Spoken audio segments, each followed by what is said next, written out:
பால் பாலபாஸ்கரன் கொடுக்கும் சிலுவையின் செய்தியை கேட்டுக்கொண்டிருக்கும் சகோதர சகோதரிகளையும் நண்பர்களையும் இச்செய்தி மூலமாக சந்திப்பதில் பெரும் மகிழ்ச்சி அடைகிறோம். தாம் ஒருவரே ஞானமுள்ளவருமாயிருக்கிற தேவனுக்கு இயேசு கிறிஸ்துவின் மூலமாக என்றென்றைக்கும் மகிமையும் கனமும் உண்டாவதாக. ஆமீன்.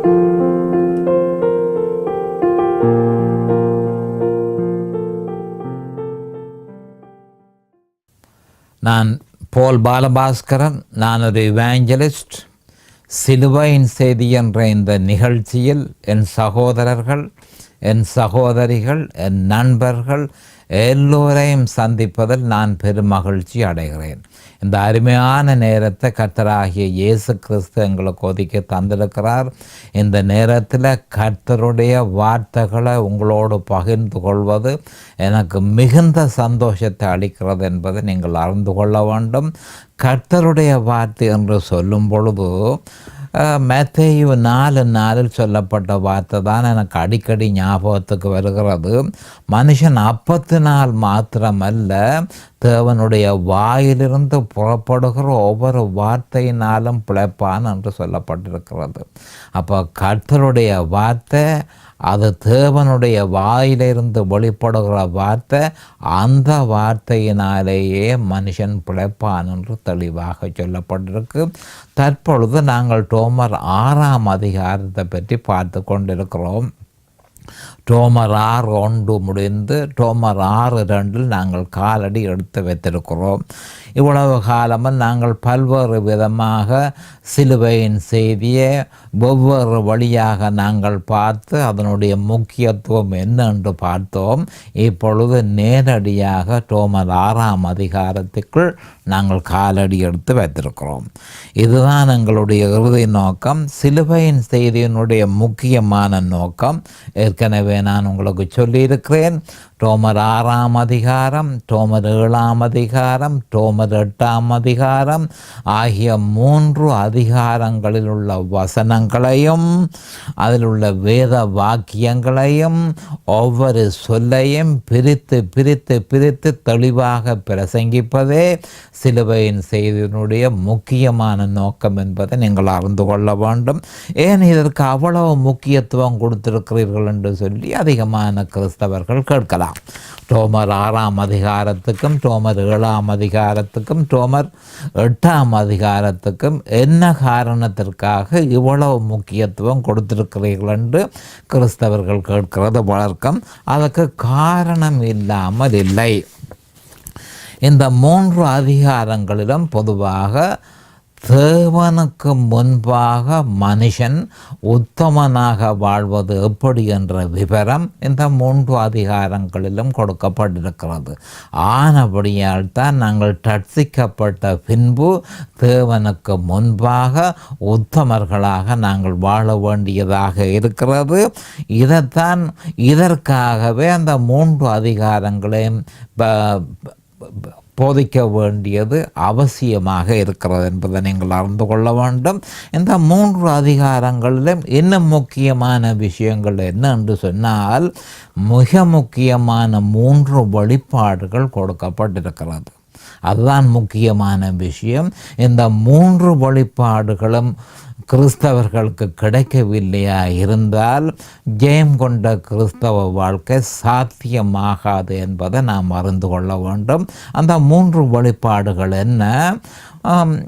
முதலாவதாக மனுஷகுலத்தின் பிரச்சனை பாவம். அந்த பாவம் என்று சொல்லப்பட்டிருக்கிறது. அப்போ அந்த பாவத்தை பற்றிய வெளிப்பாடு கிறிஸ்தவர்களுக்கு தேவை. அடுத்ததாக அந்த பாவத்துக்கு தீர்வு சிலுவையில் அறையப்பட்ட இயேசு கிறிஸ்து.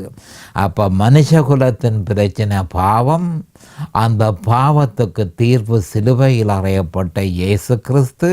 அப்போ சிலுவையில் அறையப்பட்ட இயேசு கிறிஸ்துவை தீர்வாக நாங்கள் ஏற்றுக்கொள்ளும் பொழுது பரிசுத்த ஆவியானவர் நம்மில் செயல்படுகிறார். அப்போ 3 வெளிப்பாடுகளும் மிகுந்த முக்கியத்துவம் வாய்ந்ததாக இருக்கிறது. மறுபடியும் சொல்லுகிறேன், முதலாவதாக அந்த பாவம், அதுவே மனுஷகுலத்தின் பிரச்சனை. இரண்டாவதாக அதற்கு தீர்வு சிலுவையில் அறையப்பட்ட இயேசு கிறிஸ்து. தீர்வை கண்ட உடனே பரிசுத்த ஆவியானவர் எப்படி நம்ம செயல்படுகிறார் என்ற வெளிப்பாடும் இந்த 3 அதிகாரங்களிலும் தரப்பட்டிருக்கிறது. இந்த 3ஐயும் நாங்கள் அறியவில்லையா இருந்தால் ஒரு பொழுதும் தேவனுக்கு முன்பாக பரிசுத்தமான ஒரு வாழ்க்கை எங்களால் வாழ முடியாது. ஜெயம் கொண்ட கிறிஸ்தவ வாழ்க்கை எங்களுக்கு சாத்தியப்படாது என்பதை நாம் தெளிவாக அறிந்து கொள்ள வேண்டும். ஆனபடியால் தான் இதனை கேட்டுக்கொண்டிருக்கும் என் சகோதரர்களை நான் கேட்டுக்கொள்வது என்னவென்றால், நீங்கள் மிகுந்த அக்கறையுடனும் மிகுந்த கவனத்துடனும் இந்த வேத வார்த்தைகளை நீங்கள் கேட்கிற காலம் இப்பொழுது வந்திருக்கிறது என்பதை நீங்கள் அறிந்து கொள்ள வேண்டும்.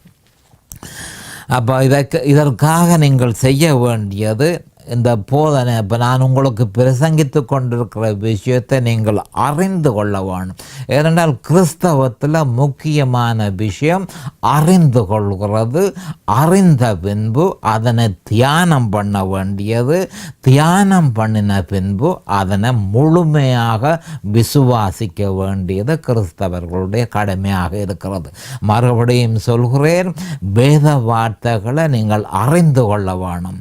அறிந்து கொண்ட வேத வார்த்தைகள் நம்முடைய இருதயத்துக்குள்ளே அது செல்ல வேணும். ஆனபடியால் தொடர்ச்சியாக அதை தியானம் பண்ணி அந்த தியானத்தின் மூலம் அந்த வேத வார்த்தைகள் நம்முடைய இருதயத்துக்குள் சென்ற பொழுது அதை முற்றும் முழுதுமாக விசுவாசித்து அந்த விசுவாசத்தில் நிலைத்திருக்க வேண்டியதே ஒவ்வொரு கிறிஸ்தவனுடைய கடமை என்பதை நாம் அறிந்து கொள்ள வேண்டும். ஆனபடியால் இந்த வெளிப்பாட்டை தந்த ஆண்டவருக்கு அண்டண்டைக்கும் சோஸ்திரம் என்று சொல்லி அவரை மகிமைப்படுத்துவதற்கும் உங்களுக்கு ஒரு சந்தர்ப்பம் கிடைச்சிருக்கிறது என்பதை நீங்கள் அறிந்து கொள்ள வேண்டும். நாங்கள் இப்பொழுது நேரடியாக ஏற்கனவே ரோமர் 6:1 நாங்கள் பார்த்தோம். இப்பொழுது ரோமர் 6:2 போகிறோம். மிக முக்கியமான வேத வார்த்தை, அதாவது ரோமர் 6ஆம் அதிகாரத்தில் 1ஆம் வசனத்தில் இருந்து 23ஆம் வசனம் வரையும் மிகுந்த முக்கியத்துவம் வாய்ந்ததாக இருக்கிறபடியினால் ஒவ்வொரு வசனமும் அதற்கேற்ப தனிப்பட்ட முறையில் முக்கியத்துவம் வாய்ந்ததாக இருக்கிறது என்பதை நாம் அறிந்து கொள்ள வேண்டும். ரோமர் 6:2 போவோம். பாவத்துக்கு மரித்த நாம் இனி அதில் எப்படி பிழைப்போம் என்று சொல்லப்பட்டிருக்கிறது. திருப்பி மறுபடியும் வாசிக்கிறேன். பாவத்துக்கு மரித்த நாம் இனி அதில் எப்படி பிழைப்போம் என்று சொல்லப்பட்டிருக்கிறது. அப்போ இந்த வேத வார்த்தைக்கு நான் கொடுத்த தலையங்கம் அதே வேத வசனத்தில் இருக்கிற அதே வேத வசனத்தை நான் தலையங்கமாக கொடுத்திருக்கிறேன். பாவத்துக்கு மரித்த நாம் இனி அதில் எப்படி பிழைப்போம். இப்பொழுது நாங்கள் ஜெபத்திற்கு கடந்து செல்லுவோம். அருமையானங்கள் பிதாவே, உமக்கு சோஸ்திரம். பரலோகத்தின் தேவனே, உமக்கு அண்டண்டைக்கும் சோஸ்திரம். இந்த அருமையான நேரத்தினை எங்களுக்கு ஒதுக்கி தந்தீர், அதற்காக அண்டண்டைக்கும் சோஸ்திரம். பாவிகளாயிருந்த எங்கள் மீது தேவரீர் இரக்கம் கொண்டு உம்முடைய குமாரன் என்றும் பாராமல் அவரை எங்களுக்காக பலியாக சிலுவையில் ஒப்பு கொடுத்து அவருடைய வெளியேறப்பெற்ற இரத்தத்தினால் தேவரீர் நீர் எங்களை மீட்டு கொண்டீர். அதற்காக அண்டண்டைக்கும் சோஸ்திரம் பிதாவே. இந்த நேரத்தில் இதனை கேட்டுக்கொண்டிருக்கும் என் சகோதரர்கள், என் சகோதரிகள், என் நண்பர்கள் எல்லோரையும் ஆசீர்வதித்து அபிஷேகித்து உம்முடைய வேத வார்த்தைகளை அறிந்து கொள்ளக்கூடிய பாக்கியத்தை அவர்களுக்கு கொடுத்தருள வேணுமென்றும் அதே நேரம் அவர்களுக்கு சரியான முறையில் போதிக்கத்தக்கதாக உம்முடைய பரிசுத்த ஆவியானவர் அவரே முன்னின்று போதனையை செய்ய வேணும் என்று இயேசு கிறிஸ்துவின் நாமத்தினால் கேட்டுக்கொள்கிறேன் பிதாவே. ஆமேன் and amen and amen. Hallelujah, hallelujah, hallelujah. Thank you Jesus. Praise the Lord, praise the Lord, praise the Lord. அப்போ நாங்கள் தெரிந்து கொண்ட வேத வாக்கியம் ரோமர் 6:2, பாவத்துக்கு மரித்த நாம் இனி அதில் எப்படி பிழைப்போம் என்ற மிக முக்கியமான ஒரு வேத வார்த்தை இது. அப்போ இந்த வேத வார்த்தைக்கு நான் கொடுத்த தலையங்கம் பாவத்துக்கு மரித்த நாம் இனி அதில் எப்படி பிழைப்போம். அப்போ இதே தலையங்கத்தின் கீழ் என்னுடைய பிரசங்கம் தொடர்ந்து நடக்கும் என்பதை முன்கூட்டியே நான் உங்களுக்கு அறிவிக்கிறேன். நான் இனி ஒவ்வொரு முறையும் இந்த வசனத்தை எடுக்கும் பொழுது இதே தலையங்கத்தின் கீழ் என்னுடைய பிரசங்கத்தை நான் நடத்துவேன் என்பதை முன்கூட்டியே உங்களுக்கு சொல்லுகிறேன்.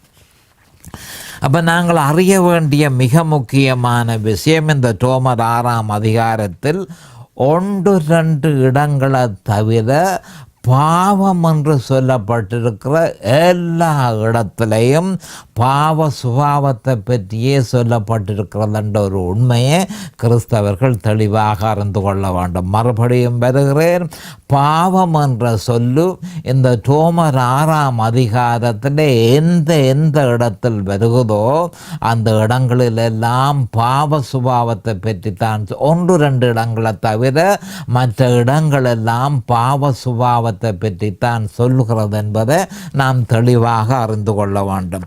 இந்த உண்மை நம்முடைய இருதயத்தில் தெளிவாக நாட்டப்பட்டிருக்க வேணும். மறுபடியும் சொல்கிறேன், ரோமர் 6ஆம் அதிகாரத்தில் 23 வேத வாக்கியங்கள் இருக்கின்றன. இந்த 23 வேத வாக்கியத்திலும் எங்கெல்லாம் பாவம் என்ற சொல்லப்பட்டிருக்கிறதோ அவைகள் யாவும் பாவ சுபாவத்தை பற்றித்தான் சொல்லுகிறது. 1-2 இடத்தை தவிர அவை யாவும் பாவ சுபாவத்தை, அந்த பாவத்தை பற்றியே சொல்லுகிறது என்பதை நாம் தெளிவாக அறிந்திருக்க வேண்டும். பாவ சுபாவம் என்று சொல்லும் பொழுது அதற்கு இன்னொரு பேர் ஜென்ம சுபாவம் என்றும் நாங்கள் அதனை அழைக்கிறோம். அதற்கு இன்னொரு பேர் ஆதாமின் சுபாவம் என்றும் நாங்கள் அதனை அழைக்கிறோம். அதற்கு இன்னொரு பேர் அந்த பாவம் என்றும் நாங்கள் அழைக்கிறோம். இதை நாம் தெளிவாக அறிந்து கொள்ள வேணும். பாவ சுபாவம் என்பது ஆதாமின் சுபாவத்தை, அந்த பாவத்தை, ஜென்ம சுபாவத்தை பற்றியது தான் பாவ சுபாவம் என்பதை நாம் தெளிவாக அறிந்து கொள்ள வேண்டும். அப்போ எங்கெல்லாம் ரோமர் 6ஆம் அதிகாரத்தில் இதை திருப்பி சொல்ல வேண்டியதாக இருக்கிறது. எங்கெல்லாம் ரோமர் 6ஆம் அதிகாரத்தில் பாவம் என்ற சொல்ல காண்கிறோமோ 1-2 இடத்தை தவிர மற்ற இடங்களிலெல்லாம் குறிப்பாக ஆதாமில் இருந்து வந்த அந்த பாவத்தை பற்றியே சொல்லுகிறது என்ற உண்மையை நாம் தெளிவாக அறிந்திருக்க வேண்டும். அந்த மாதிரி நாங்கள் கருதாவிட்டால், அந்த மாதிரி நாம் சிந்திக்காமல் விட்டால் மிகுந்த குழப்பத்தில் நாங்கள் இருப்போம் என்பதை தெளிவாக அறிந்து கொள்ள வேண்டும். அப்போ பாவம் என்று வார இடங்கள் எல்லா இடத்திலும் 1-2 இடத்தை தவிர அதை நான் உங்களுக்கு அறிவிப்பேன். அப்போ எல்லா இடத்திலும் பாவ சுபாவத்தை பற்றித்தான் சொல்லப்பட்டிருக்கிறது என்பதை நாம் அறிந்து கொள்ள வேண்டும். அப்போ பாவம் என்று சொல்லியிருப்பதை பாவ சுபாவம் என்று எடுக்க வேண்டும் என்று நான் உங்களுக்கு சொல்லியிருந்தேன். அநேகமான போதகர்கள் பாவம் என்ற அந்த சொல்லுக்கு பாவ செயல்கள் என்று அவர்கள் அடையாளம் காண்கிறார்கள். பாவம் என்று இருக்கிற இடமெல்லாம் பாவ செயல்கள் என்று அவர்கள் அதை எடுத்துக்கொள்ளுகிறபடியினால் அதன் முக்கியத்துவத்தை அவர்கள் அறிய முடியாமல் இருக்கிறார்கள். நான் உங்களுக்கு சொல்லியிருந்தேன், பாவம் என்று வார இடமெல்லாம் 1-2 இடத்தை தவிர வார இடமெல்லாம் பாவ சுபாவத்தை பற்றி, ஆதாமின் சுபாவத்தை பற்றியே சொல்லுகிறது என்பதை நீங்கள் உங்களுடைய இருதயத்தில் நாட்டி வைத்திருக்க வேணும். துரதிர்ஷ்டவசமாக அநேகமான போதகர்கள் பாவம் என்று ரோமர் 6ஆம் அதிகாரத்தில் பாவம் என்று வருகிற இடமெல்லாம் அவர்கள் பாவ செயல்கள் என்று எடுக்கிறபடியினால் அதனுடைய முக்கியத்துவம் என்ன என்பதை அறியாமல் இருக்கிறார்கள். அப்போ மறுபடியும் இதை பற்றி நான் சொல்ல வேண்டியதாக இருக்கிறது. இதுதான் தற்போதைய பிரச்சனை. இதனை திருப்பி சொல்ல வேண்டியதனுடைய நோக்கம், ஆவிக்குரிய உண்மைகள் அவ்வளவு இலகுவாக மனுஷனுடைய இருதயத்துக்குள் உட்செல்வதில்லை. ஆவிக்குரிய வார்த்தைகள், ஆவிக்குரிய உண்மைகள் மனுஷனுடைய இருதயத்துக்குள் போக விடாமல் அசுத்த ஆவிகள் வந்து அதனை பறித்து கொண்டு போகிறதற்கு தயாராக இருக்கிறார்கள் என்பதை நாம் அறிந்து நாங்கள் மிகுந்த கவனத்தோடு இதனை நாம் இந்த ஆவிக்குரிய உண்மைகளை நம்முடைய இருதயத்தில் நிலைநாட்டி வைக்க வேணும். ஆனபடியால் தான் நாங்கள் திருப்பி இதனை பிரசங்கிக்கிறது என்ற நோக்கம், மனுஷனுடைய ஆவிக்குள்ளே ஆவிக்குரிய இந்த உண்மை போக வேண்டும். அப்போ மறுபடியும் நான் சொல்லுகிறது என்ன மாதிரி என்று சொன்னால், அநேகமான போதகர்கள் விடுகிற தவறு என்ன மாதிரி என்று சொன்னால், பாவம் என்று சொல்லப்பட்டிருக்கிற இடம் எல்லாவற்றிலும் அவர்கள் அதனை பாவச் செயல்கள் என்று அடையாளம் காண்கிறார்கள். பாவச் செயல்கள் என்று அடையாளம் காண்கிறபடியினால் அந்த பாவத்தினுடைய முக்கியத்துவத்தை அவர்கள் அறியாமல் இருக்கிறார்கள். அப்போ வேறு விதமாக அதன் முக்கியத்தை அறியாமல் இருக்கிறபடியினால் அதனை வேறு விதமாக அவர்கள் வியாக்கியானம் பண்ணி வேதாகமத்தில் இல்லாத, வேதாகமத்தில் சொல்லப்படாத விஷயத்தை அவர்கள் தங்களுடைய வியாக்கியானத்துக்குள் உட்படுத்தி இருக்கிறார்கள். ஏனென்றால் பாவம் என்று சொல்லி இருக்கும் இடத்தில் பாவ சுபாவம் என்று மொழிபெயர்க்கப்பட்டிருக்க வேண்டும், அல்லது ஜென்ம சுபாவம் என்று மொழிபெயர்க்கப்பட்டிருக்க வேண்டும். அப்போ இந்த மாதிரி போதகர்கள் தவறான முறையில் அனுமானிக்கிறதற்கு முக்கியமான காரணம் என்ன? என்னத்திற்காக பாவம் என்று இருக்கிற இடமெல்லாம் பாவ செயல்கள் என்று சொல்லி அவர்கள் எடுத்துக்கொள்கிறார்கள் என்று கேட்டால் அதற்கு காரணம் இல்லாமல் இல்லை. மிக முக்கியமான காரணம் என்னவென்று சொன்னால், மொழிபெயர்ப்பு ஒரு முக்கியமான காரணமாக இருக்கிறது. பாவம் என்று இருக்கிற இடமெல்லாம் பாவ சுபாவம் என்று மொழிபெயர்க்கப்பட்டிருக்க வேண்டும். ஜென்ம சுபாவம் என்று இல்லையேல் ஜென்ம சுபாவம் என்று மொழிபெயர்க்கப்பட்டிருக்க வேண்டும். இல்லையேல் ஆதாமின் சுபாவம் என்று மொழிபெயர்க்கப்பட்டிருக்க வேண்டும். இல்லையேல் அந்த பாவம் என்று மொழிபெயர்க்கப்பட்டிருக்க வேண்டும். அப்படி மொழிபெயர்க்கப்படாமல் வெறுமனே பாவம் என்று மொழிபெயர்க்கப்பட்டிருக்கிறபடியால் அதிகமான போதகர்களும் கிறிஸ்தவர்களும் அதனுடைய ஆவிக்குரிய பொருளை அறியாமல் இருக்கிறார்கள் என்பதுதான் பொருத்தமாக இருக்கிறது. ஏனென்று சொன்னால், யங் லிட்டரல் டிரான்ஸ்லேஷன், இந்த Young literal translation of the Holy Bible, இது ஒரு ஆங்கில வேதாகமம். இந்த ஆங்கில வேதாகமத்தில் தி சின் என்றே சொல்லப்பட்டிருக்கிறது, அந்த பாவம் என்றே சொல்லப்பட்டிருக்கிறது. அதே நேரம் கிரேக்க மொழியில் மூல பிரதியிலும் தி சின், அந்த பாவம் என்றே சொல்லப்பட்டிருக்கிறது. துரதிர்ஷ்டவசமாக நம்முடைய தமிழ் வேதாகமத்தில் அப்படி மொழிபெயர்க்கப்படவில்லை. அதே நேரம் கிங் ஜேம்ஸ் வேர்ஷனிலேயும், ஆங்கிலத்தில் கிங் ஜேம்ஸ் வேர்ஷனிலேயும் அந்த மாதிரி மொழிபெயர்க்கப்படவில்லை என்பதை நாம் அறிந்து கொள்ள வேண்டும். அப்போ இந்த மொழிபெயர்ப்பின் பிரச்சனையின் நிமித்தம் அநேகமான கிறிஸ்தவர்கள் அதனுடைய உண்மையை அறியாமல் இருக்கிறார்கள், ஆவிக்குரிய உண்மையை அறியாமல் இருக்கிறார்கள். உதாரணமாக, அந்த பாவம் என்று இருந்தால் உடனடியாக அவர்கள் ஒரு கேள்வியை கேட்பார்கள், அது என்ன அந்த பாவம் என்று சொல்லி அவர்கள் கேள்வியை கேட்டு அதற்கு எப்படியும் பதிலை பெற்றுக்கொள்வதற்கு அவர்கள் முயற்சி செய்வார்கள்.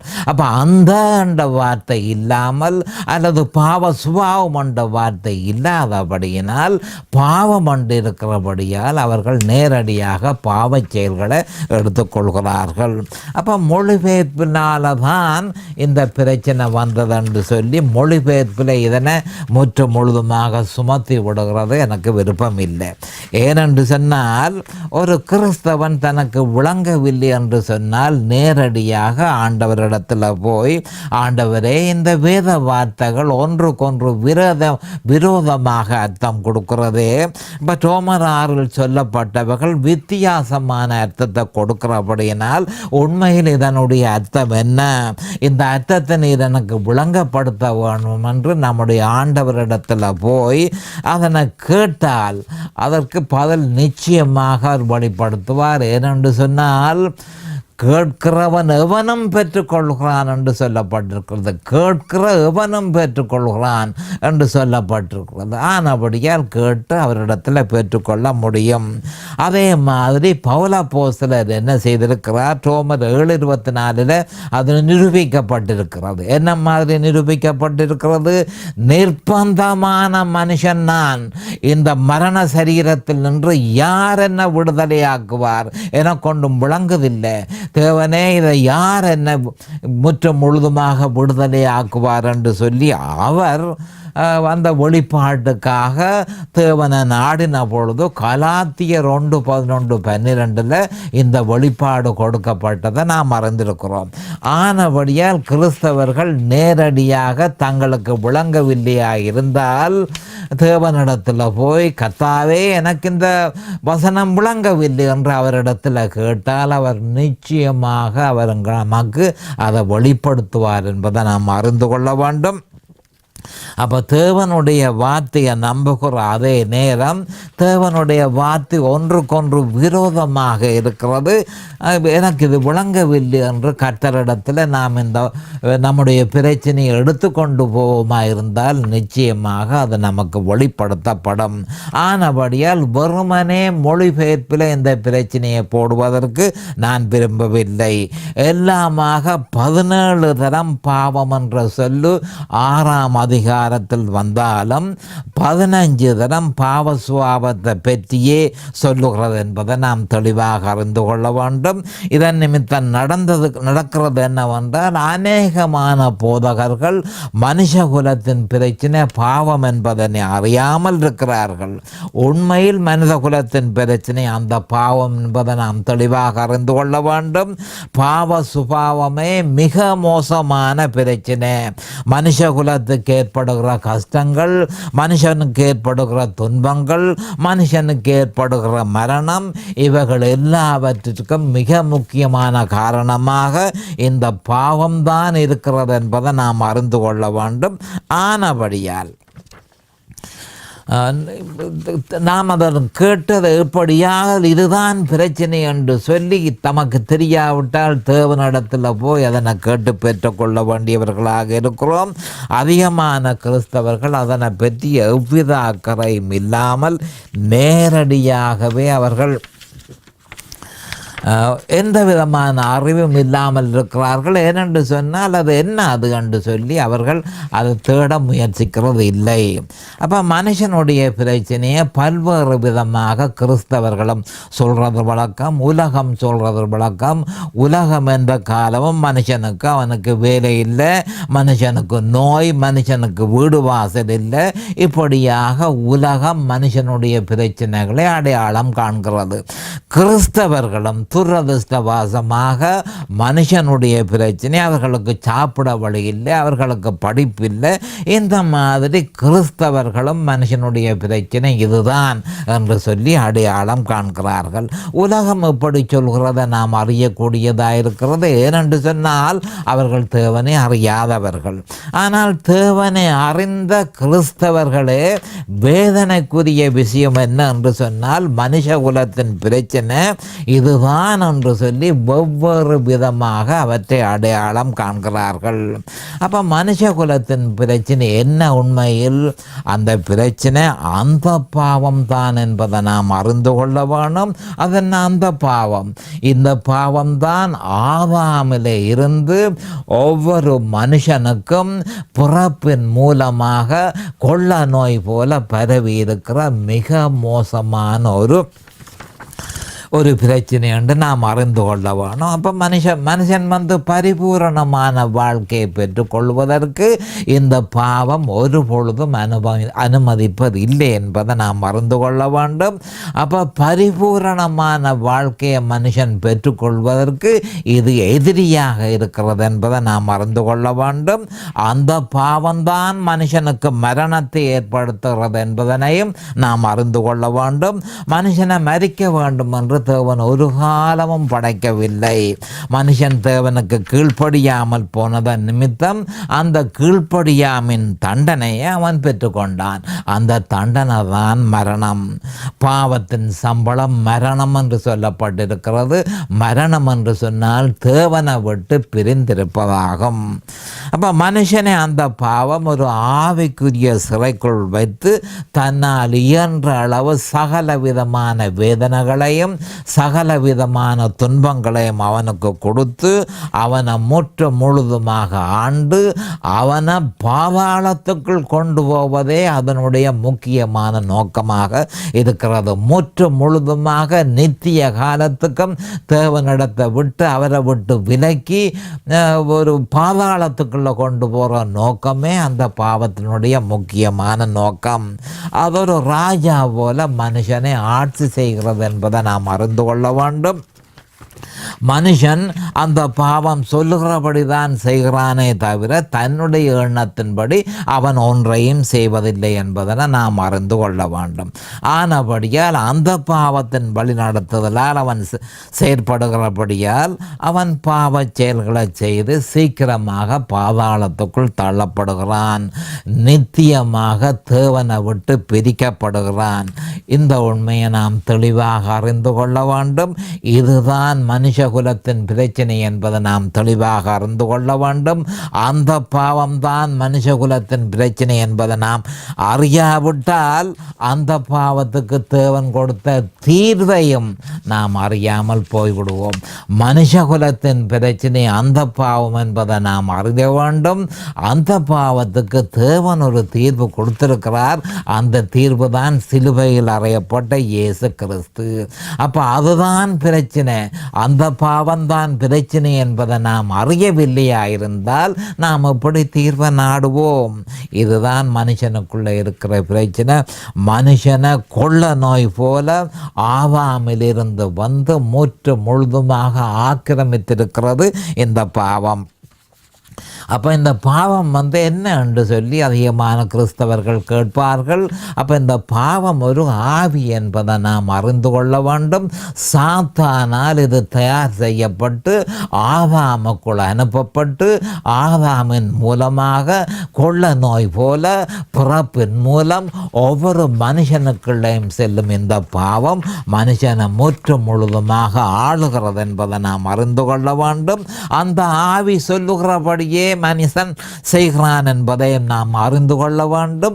ஆனபடியால் பல்வேறு விதமான துன்பங்கள், பல்வேறு விதமான கஷ்டங்கள், பல்வேறு விதமான வேதனைகள் ஒவ்வொரு நாளும் அவனுடைய வாழ்நாளில் சந்திக்க வேண்டியதாக இருக்கிறது. அந்த பாவத்தை தன்னுடைய சொந்த பலத்தினாலே அவன் ஒரு பொழுதும் வெற்றி அடைய முடியாது என்பதை நாம் தெளிவாக அறிந்து கொள்ள வேண்டும். மறுபடியும் சொல்கிறேன், மனுஷகுலத்தின் பிரச்சனை அந்த பாவம். அந்த பாவத்தை மனுஷன் தன்னுடைய சொந்த பலத்தினால ஒரு பொழுதும் வெற்றி கொள்ள முடியாது என்பதை நாம் அறிந்து கொள்ள வேண்டும். தன்னுடைய சுயபலத்தினால் முடியாது என்ற உண்மையை அறிந்து தீர்வு தேவன் கொடுத்திருக்கிற தீர்வுக்கு அவன் செல்ல வேண்டும். அப்போ தேவன் என்ன தீர்வு கொடுத்திருக்கிறார்? தேவன் தன்னுடைய குமாரன் என்றும் பாராமல் மனுஷனுடைய பாவத்திலிருந்து மனுஷன் விடுதலை அடைவதற்காக தன்னையே பலியாக கொடுத்து, சிலுவையில் தன்னை பலியாக கொடுத்து, தன் பரிசுத்த இரத்தத்தை சிந்தி மனுஷகுலத்தின் பாவத்தின் கடன்களை எல்லாவற்றையும் செலுத்தி அந்த பாவத்திலிருந்து மனுஷனுக்கு விடுதலை கொடுத்திருக்கிறார். அந்த பாவம்தான் தன்னுடைய பிரச்சனை என்று அறிந்து தேவன் கொடுத்த தீர்வு எவன் நாடுகிறானோ அவனே பாவத்திலிருந்து விடுதலை அடைகிறான். ஆனபடியால் பாவம்தான் மனுஷகுலத்தின் பிரச்சனை என்பதை நாம் தெளிவாக அறிந்து கொள்ள வேண்டும். அந்த பரிபூரண வாழ்க்கை, அப்போ பாவத்துக்கு தேவன் கொடுத்த தீர்வை அறிந்து பரிபூரண வாழ்க்கையை தன்னுடையதாக்கி கொள்ள வேண்டும். அதனை முற்று முழுதுமாக தன்னுடையதாக்கி கொள்ள வேணும். அதற்கு பரிசுத்த ஆவியானவர் நிச்சயமாக உதவி செய்வார். அப்போ கிறிஸ்து சிலுவையில் செய்த நன்மைகள் எல்லாவற்றையும் நாம் பெற்றுக்கொள்வதற்கு பரிசுத்த ஆவியானவர் நிச்சயமாக உதவி செய்வார் என்பதை நாம் தெளிவாக அறிந்து கொள்ள வேண்டும். இப்பொழுது நேரம் சமீபமாகிவிட்டது. அடுத்த செய்தியில் நாங்கள் விவரமாக இதனை பற்றி பார்ப்போம். அது வரைக்கும் இயேசு கிறிஸ்துவின் நாமத்தினால் நான் உங்களை ஆசீர்வதிக்கிறேன். அவருடைய கிருபையும் அவருடைய இரக்கமும் உங்களுக்கு தாராளமாக கிடைப்பதாக இயேசுவின் நாமத்தில் பரிசுத்த பிதாவே. ஆமேன் அண்ட் ஆமேன் அண்ட் ஆமேன். இந்த சிலுவையின் செய்தியை கேட்பவர்கள் அதன் ஆவிக்குரிய பலனை பூரணமாக அடைய வேண்டும் என்பதே நம்முடைய பிரார்த்தனையாகும். தொலைபேசி மூலம் தொடர்பு கொள்ள விரும்புவோர் 647 465-1224 மூலமும் இமெயில் மூலம் தொடர்பு கொள்ள விரும்புவோர் paulbalabhaskaran@gmail.com மூலமும் தொடர்பு கொள்ளலாம்.